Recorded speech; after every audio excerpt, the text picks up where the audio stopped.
So yun lang naman mga buddy. Tapos dapat lang talaga kung bago ka sa isang building or sa bago kang dinudutihan mo, dapat maging familiar lang tayo or maging aware lang tayo kung saan yung mga nearest fire exit, saan ba yung evacuation um, in case of fire or may disaster, yung mga ganun. Dapat alam natin yung ganun.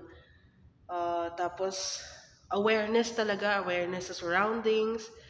And of course, marunong tayong mag-assess ng mga bagay-bagay.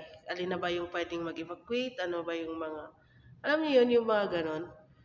So, dapat maging alert lang, yun, relax, pero naka-alert. Yung ganon ba? Ayan, so follow for more mga buddy. Thank you so much for watching. Ayan, I'm your Ate Guard Rachel. Thank you. Subscribe.